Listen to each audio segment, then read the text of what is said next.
읽도록 하겠습니다. 함께 읽습니다. 시작. 그때에 가이사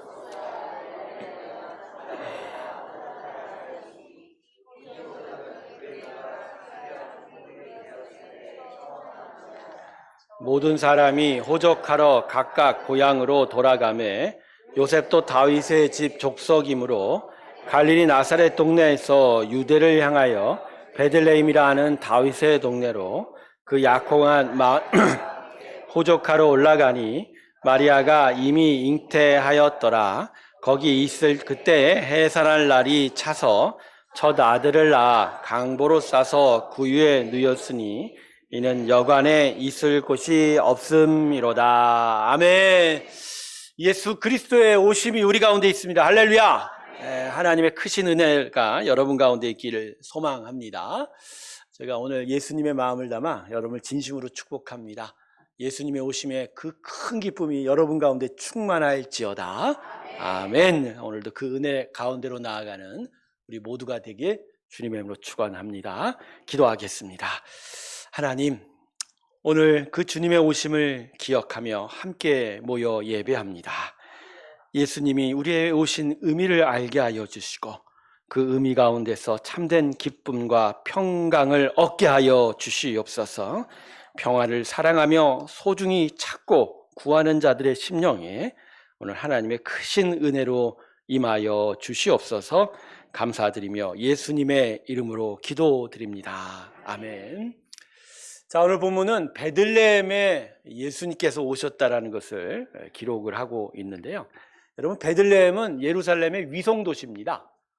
예루살렘에서 남서쪽으로 한 10km 정도 떨어져 있는 작은 도시입니다. 지금도 별로 크지 않는 작은 마을입니다. 하지만 예수님이 태어나신 곳이어서 그런지 작은 도시 쳐놓고는 세상 사람들의 많은 관심을 받고 있는 곳이 또 이 베들레헴이기도 합니다. 지금은 이스라엘 땅은 아닙니다. 공식적으로는 이스라엘 영역이긴 하지만 팔레스타인 자치정부가 다스리는 무슬림이 많이 사는 동네이기도 합니다. 자, 아이러니하죠? 예수님이 오신 그곳에 우리 예수 믿는 사람보단 무슬림이 더 많은 곳이 되었다는 것이죠. 구약 성경을 보면 이 베들레헴은 그렇게 많은 주목을 끌던 도시는 아니었습니다. 룻기, 사사기 정도의 베들레헴을 언급하는 표현 외에 다윗의 고향이 베들레헴이었다 정도로만 소개되고 있는 것이 이 구약에서의 베들레헴의 위치인데, 신약 성경 들어와서 베들레헴은 갑자기 주목을 끄는 도시가 됩니다. 그것은 예수님이 베들레헴에서 나셨기 때문인 거죠. 자, 그런데 왜 하나님께서는 무슨 이유로 이 예수님을 베들레헴으로 보내셨을까요? 이 세상에 왕으로 오신 예수님 아니십니까? 그렇다면 성전이 있는 예루살렘 성전, 예루살렘으로 오는 것이 훨씬 더 격에 맞고 또 그 모든 것에 맞지 않겠습니까? 그게 더 부합할 것 같은데, 그죠? 아주 작은 도시 베들레헴으로 왜 오셨을까? 그 초라한 곳에 예수님이 왜 오시게 되었을까? 오늘 누가복음 말씀은 우리들의 이러한 질문에 대해서 몇 가지 구체적인 답을 달아주고 있습니다. 그리고 그런 답을 통해서 예수님이 이 땅에 오신 의미를 우리에게도 다 분명하게 가르쳐주고 있는 거죠. 세 가지로 좀 나누어 볼게요. 첫 번째, 예수님이 베들레헴으로 오신 이유는요, 이 세상의 주인과 왕은 하나님이시다, 이걸 드러내려 하신 것입니다. 여러분, 베들레헴은요, 구약 성경에 이미 예수님께서 태어나실 곳으로 예언이 되어 있는 곳입니다. 자, 자막은 준비 안 됐지만 미가서 5장 2절을 보면 이렇게 기록되어 있습니다. 베들레헴 에브라다야, 너는 유다 족속 중에 작을지라도 이스라엘을 다스릴 자가 내게로 나올 것이라. 그의 근본은 상고에 영원에 있느니라. 그러니까 하나님께서 베들레헴에 예수를 보낸 건 이미 구약 선지서를 통한 약속을 신실하게 이루어 주신 거예요. 약속을 이루어 주신 거예요. 그런데 여러분, 예수님이 베들레헴에 오신 건 하나님께서 당신의 약속을 지키셨다는 것만으로만 의미하지 않습니다. 이 말씀은 예수님을 베들레헴에 태어나게 하는 그 절묘한 일들을 통해서 하나님이 이 땅의 주인이시다는 걸 드러내고 있다는 것이죠. 자, 오늘 본문 1절 한번 다시 보십시다. 자, 그때 예수님께서 태어나실 그때를 얘기하죠. 가이사 아구스도가 영을 내려 천하로 다 호적하라 하였으니. 자, 여기서 가이사 아구스도는요, 이게 이제 한글로 옮겨서 그런데요. 아우구스투스라고, 카이저, 시저의 아들을 이야기합니다. 그러니까 첫 번째 원수정을 시작한 사람이 이 황제인데, 이 사람이 황제에 오르면, 사실 로마는 황제라는 이름은 안 쓰거든요. 근데 사실 황제와 똑같죠. 근데 자신이 이제 원수정을 실시하면서 로마 제국 전체에 대한 호족 조사를 합니다. 인구 센서스와 같은 것을 조사하게 되죠. 그래서 이 인구 센서스를 조사해서 로마 제국 전체 인구, 또 병력, 또 가용할 자산들을 이렇게 효과적으로 사용할 수 있는 그런 기초 자료를 얻게 됩니다. 그런데 이 호족 조사가 말입니다, 예수님을 베들레헴으로 보내는 아주 중요한 역할을 합니다. 왜냐하면 이 아우구스투스가 명령한 호족 조사는 현재 살고 있는 현 주소지에서 실시된 게 아니었어요. 특별히 이스라엘 사람들에게는 지금 살고 있는 곳이 아니라 너의 원래 원적지로 가서 인구 조사해라, 이렇기 때문이죠. 자, 그래서 본문 3절에서 5절 보세요. 이렇게 기록하지. 3절 초반부에 모든 사람이 호족하러 각각 고향으로 돌아가며. 그러니까 이 예수의 양아버지 요셉과 또 그의 아내 마리아가 지파가 유다 지파예요. 근데 원래 지금 살고 있는 데는 갈릴리 북쪽 나사렛에서 살고 있거든요. 어쩌다 보니까 북쪽까지 간 거예요. 근데 호족 조사를 해야 되니까 어디까지 내려가야 돼요? 유다 지파. 여러분, 유다 지파의 지역은요, 베들레헴을 중심으로 한 예루살렘 남부입니다. 가장 중심이 헤브론이고 또 많은 사람이 모여 사는 데가 베들레헴인 거예요. 그러니까 저 갈릴리 북쪽에서 어디로 내려와야 돼요? 네, 베들레헴으로 내려오게 된다라는 거죠. 그러니까 요셉과 마리아가 임신한 채 베들레헴으로 내려왔다라는 건 그냥 내려온 게 아니죠. 네, 전 세계를 주물고 있는 세상 권세의 힘에 의해서 내려갈 수밖에 없는 거죠. 근데 이걸 사용하셔서 하나님께서 미가서 5장 2절의 예언을 이루신 거라는 거죠. 그러니까 아우구스투스가 황제가 된 거고 호족 조사를 한 것도 다 하나님의 섭리 가운데 있게 된 겁니다. 물론 그들이 하나님을 섬기거나 하나님을 예배한 자는 아니어도, 하나님을 적대하는 자들이어도 하나님은 오히려 그런 걸 사용하셔서 당신의 아들이 이 땅에 오시는 그 날과 그 지역, 그 시기까지, 장소까지 다 섭리하시고, 이건 하나님만이 이 땅에 왕이시라는 걸 그대로 보여주시는 겁니다. 당신의 아들을 이 땅에 보내시기 위하여 만물의 모든 역사와 섭리까지, 이 모든 일까지도 오직 하나님이 주관하신다라는 거예요. 그래서 여러분, 예수님께서 이 땅에 오신 것, 즉 베들레헴에 오신 것을 단순하게 받아들이면 안 됩니다. 그냥 우리를 사랑하셔서 예수님이 오셨다가 아니에요. 예수님이 베들레헴에 오셨다라는 걸 통해서 하나님이 우리를 사랑하셔서 이 천하 모든 만물의 역사를 주관하셨다. 그분이 바로 우리 하나님이시다. 할렐루야. 아멘. 여러분, 예수님이 이 땅에 오신 건 이건 보통 사건이 아닌 거예요. 보통 사건이 아니죠. 여러분, 성령으로 잉태하셨습니다. 사람의 피로 난 게 아닙니다. 하나님의 은혜와 능력 가운데서 사람의 몸을 빌려 하나님의 아들로 이 땅에 나타나신 거예요. 근데 그 모든 사건의 모든 세상의 역사, 모든 것들을 조율하셔서 분명한 당신의 예언을 이루어 가실 수 있다라는 거예요. 그러니까 하나님은 모든 만물을 섭리하신 그 은혜로 이 예수 그리스도의 오심을 섭리하신 거예요. 그러니까 여러분, 예수의 오심은 이게 보통 사건이 아니라는 거예요. 그러니까 하나님의 위대한 구원의 역사입니다. 그래서 이걸 거부할 수 있습니까, 없습니까? 못해요. 거부할 수 없어요. 예수 안 믿는 사람은 뭐 예수님 뭐 그런 시골 비천한 동네에 나셨네, 이 정도로 생각하지만 우린 그게 아니에요. 여기까지 오시기 위해서 하나님은 모든 인류 역사를 만지시고 섭리하셨다. 바로 그 하나님의 놀라운 통치가 바로 예수님의 오심이다라는 거예요. 그래서 성도 여러분, 오늘 예수님의 오심의 이 의미를 기억하면서 하나님께서 결국 이 세상을 당신의 뜻대로 다스려 가고 있다라는 귀한 믿음을 가지시길 주님의 축원합니다. 여러분, 이 땅의 주인은 오직 하나님 한 분이십니다. 그분이 마치 우리 안에 안 보이고 그분이 뭔가 다스리고 있지 않은 것 같아도 그분은 다스리고 계신 거예요. 제가 오늘 여러분에게 물어볼게요. 2024년 12월 25일 11시 이 성탄절 예배 이 도래울에 이 교회에 여러분이 예배하고 있다는 것이 이게 무슨 의미입니까? 여러분이 오늘 이 자리에 나와 예배할 수 있는 것이 여러분의 의지, 여러분의 상황, 여러분의 환경 때문입니까? 이 우리 모든 자가 이렇게 모여 예배하는 게 그냥 우리의 의지만으로, 우리의 생각만으로 되는 일입니까? 아닙니다. 이 모든 것이 바로 하나님의 이 땅의 왕 되심 때문입니다. 할렐루야. 그분이 모든 것을 섭리하셔서 오늘 우리를 여기서 예배하게 하셨다. 할렐루야. 그러니까 여러분, 예수님의 오심 안에 하나님의 왕 되심을 기억하며 할 때 내가 그 하나님을 내가 믿고 있으니까 우리는 두려워하고 불안해할 필요가 없습니다. 물론 찾아오는 모든 상황과 환경이 우리를 힘들게 할지라도 그것이 우리에게 두려움이 될 수 없습니다. 하나님은 예수를 이 땅에 보내신과 같이 우리도 이렇게 당신의 자녀로 삼으시고 우리를 온전하게 인도하여 주실 줄로 믿습니다.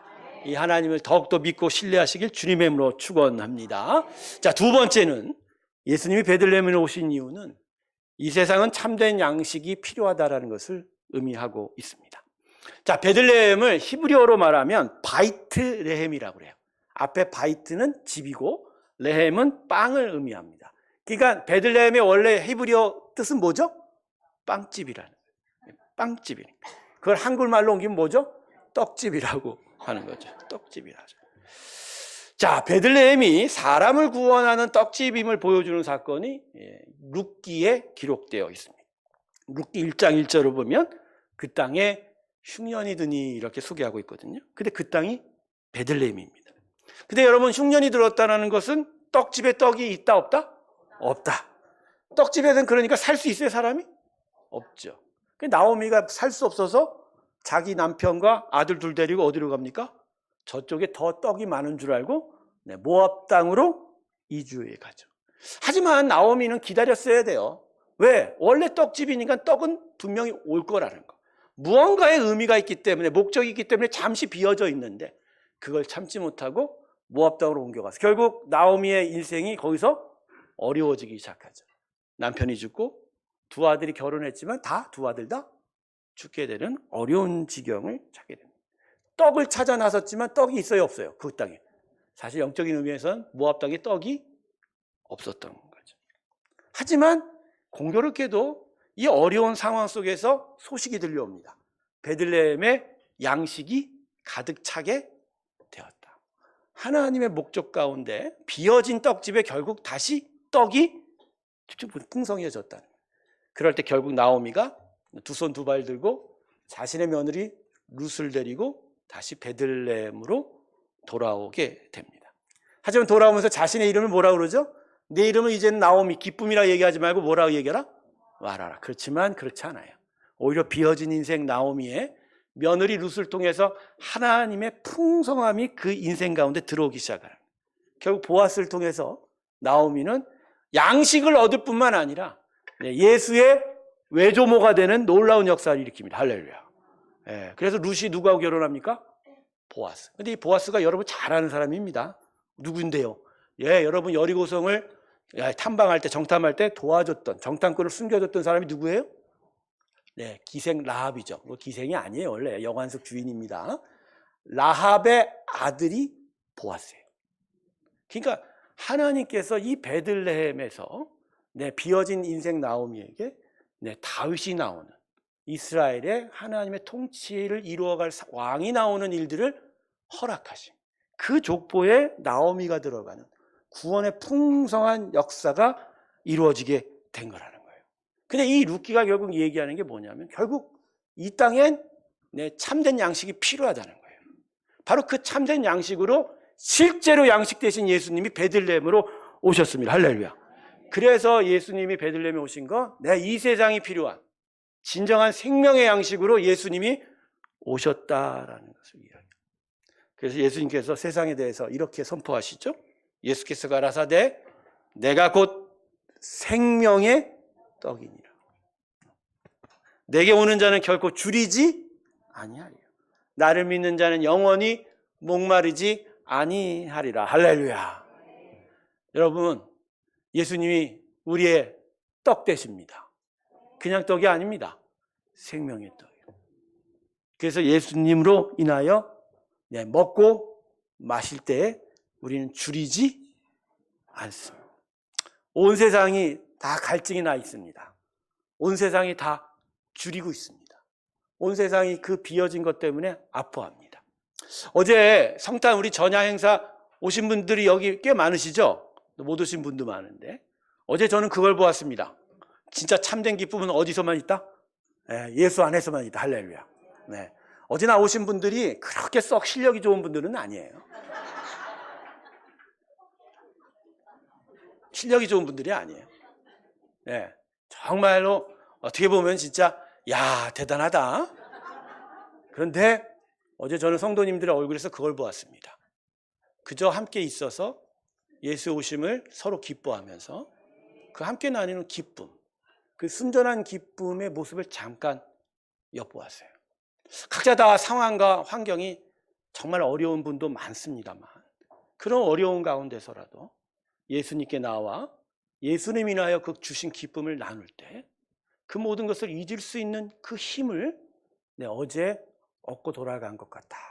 저도 1시간 내내 웃고 그러다 보니까 마음이 뻥 뚫리는 거. 아, 이게 하나님이 예수님을 통해서 우리에게 주시고자 한 평화구나라는 것입니다. 여러분, 다른 곳에 우리의 먹을 양식이 없어요. 물론 육체적으로, 경제적으로 또 우리에게 필요한 것들을 얻을 수 있는 것들은 많지만 그러나 우리의 진짜 비어진 이 심령의 양식되는 것은 세상에 없습니다. 우리에게 진정 양식은 예수님이십니다.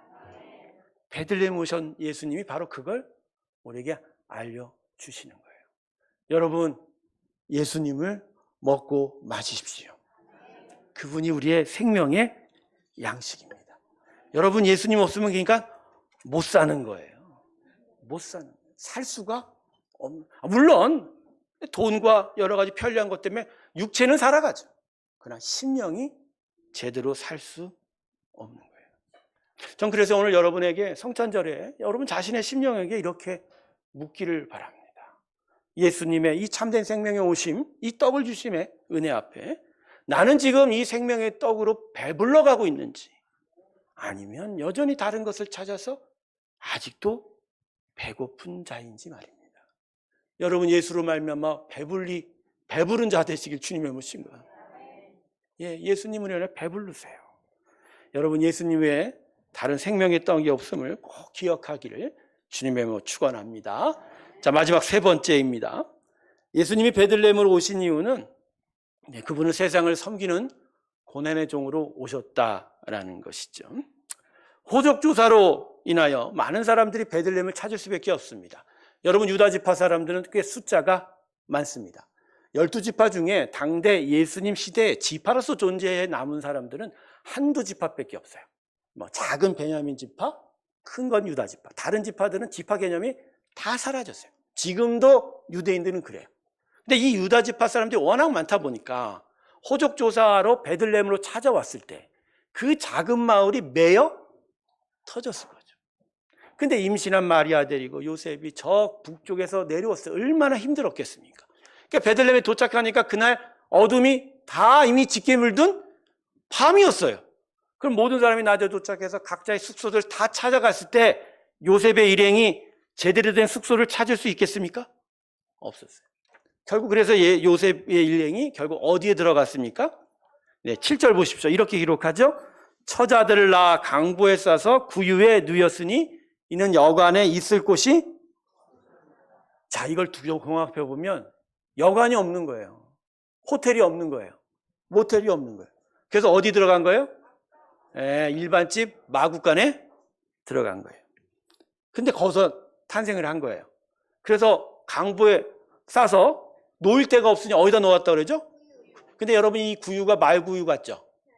여러분, 작은 동네에 말이 어디 있겠습니까? 이건 말이 아니라 낙입니다. 조그만 낙이들, 노새들. 그 작은 동물이, 그 비천한 동물이 먹는 그 여물통에 예수님이 누워 주셨다는 거죠. 근데 여러분, 구유 안에 예수님이 누우셨다는 게 무슨 의미죠? 구유가 사실은 나귀들에게 먹을 거잖아요. 먹는 통이잖아요. 먹을 것을 두는 곳에 참된 양식이 먹을 것이 담겼다라는 거예요. 여러분 잘 생각하세요. 진짜 우리에게 생명의 양식 된 것은 화려함에 있지 않아요. 돈의 풍성함에 있지 않아요. 비천하고 연약해 보여도 진짜 예수님 오신 곳에 양식이 있습니다. 할렐루야. 자, 그런데 또 하나의 의미가 있어요. 이 구유에 놓였다는 것. 그건 온 세상의 죄악을 속하기 위한 제물로 오셨다는 거예요. 처음부터 오실 때부터 그 비천하고 그 초라하고 낮은 자리에 오심으로써 그분은 이 땅의 왕으로 오셨지만 말 타고 오시고 저 화려한 궁정에서 세상을 다스리고 군림하는 왕이 아니라 나귀와 같이 수많은 짐을 지고 내 모든 것들을 감내할 수 있는 고난의 종으로 오셨다는 것을 의미하십니다. 여러분, 이것이 베들레헴에 오셨던 가장 큰 이유가 됩니다. 저는 그렇게 생각합니다. 베들레헴에 오셨던 것은 바로 이 아들 예수야말로 세상의 모든 죄악을 지고 그 모든 짐을 지고 십자가에 오를 고난의 종이다라는 걸 분명하게 얘기하죠. 아기 예수 때부터 우리 예수님은 편하지 않았습니다. 화려하지 않았습니다. 오히려 불편하고 비천한 곳으로 오셨어요. 그러나 그런 오심 안에 성부 하나님은 메시지를 주는 거예요. 바로 이 아들, 이 예수가 너희를 위하여 모든 죄악을 대속할 나의 아들이다.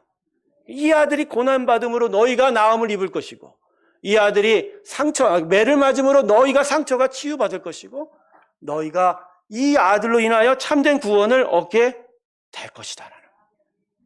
여러분, 우리의 모든 죄악을 속하여 주시고 참된 구원을 이루실 고난의 종은 오직 그분 예수 그리스도 한 분뿐입니다. 그분이 이 땅에 그렇게 오심으로 말미암아 우리는 참된 생명의 구원을 얻게 되었다라는 거죠. 참, 우리 하나님 대단하세요. 그래서 자신의 독생자 아들을 말입니다. 어디다 보내셨습니까? 나귀 구유에다 보내셨어요. 나귀 구유에다. 여러분, 그렇고 살아도 우리를 향한 당신의 사랑을 증거하고 계시고, 그렇게 해서라도 우리를 향한 은혜의 십자가를 이루시기를 원하는 그 하나님의 간절한 마음이 바로 이 구유에 담겨져 있다는 거예요. 그래서 여러분, 베들레헴에 오신 이 예수님을 생각할 때마다 태어나시면서부터 저 낮고 천한 구유에 누이신 것을 생각할 때마다 우리는 감사 외에는 드릴 것이 없습니다. 오늘 귀한 이 성탄을 맞이하면서 정말 예수님께 감사하는 우리의 심령이 되시길 주님의 이름으로 축원합니다. 그래서 여러분, 예수님 안에 계시면 우리의 낮고 천하고 부족하고 고난받고 아픈 것들이 해결이 돼요. 그분이 이미 그것을 다 담당하신 거예요. 그분이 우리의 모든 마음을 다 아시기 위해서 그 위에 올라가셨던 거예요. 여러분, 오늘 이 성탄 맞이하면서 혹시 마음에 어렵고 힘든 일이 있다면 예수님께로 드리세요. 예수님께 드리세요. 그리고 예수님께 이렇게 고백하세요. 저 나귀 구에 오신 예수님, 저의 어려운 가운데도 함께하여 주십시오. 그래서 내가 이 어렵고 힘든 일들을 이겨갈 수 있는 당신의 귀한 사랑을 허락하여 주십시오. 세상을 이기는 힘은 저는 이거라고 생각합니다. 세상을 이기는 우리의 믿음은 바로 이거 아닙니까? 그분이 구유에 오시기까지 우리를 사랑하셔서 그래서 십자가에서 구원을 이루셨다는 이것이 우리로 하여금 세상을 이길 수 있는 믿음 되게 하신다. 믿음이 된다. 여러분, 오늘 이 믿음 가운데 서 계시길 주님의 이름으로 축원합니다.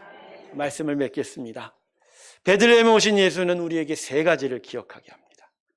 첫 번째, 하나님은 온 우주 만물과 인간의 역사의 주인이시다. 두 번째, 예수님은 우리의 생명의 떡으로 오셨다. 이 떡으로 말미암아 우리는 굶주리지 않을 것이다. 마지막 세 번째, 그분은 우리의 죄악을 위하여 속죄의 제물로 오신 고난의 종이었다. 그 고난받으심 안에 우리를 위한 하나님의 큰 위로함이 있다. 할렐루야. 이것을 오늘 2024년 성탄절을 맞이하는 우리의 심령에 귀하게 기억되시길 주님의 이름으로 축원합니다. 우리 다 같이 기도합시다. 주님의 오신 의미를 베들레헴을 통해서 살펴봅니다. 말구유가 아닌 그 나귀구유에 누이신 예수님의 그 고난받으심을 마음에 기억하며 그 예수님이 나 대신 그 모든 짐을 지시고 십자가에 올라가셨음을 마음에 새기면서 지금 내가 당한 어려움과 아픔에 예수님이 그 모든 것을 지고 올라가셨음이 위로가 되게 하여 주시고 생명의 떡이 우리에게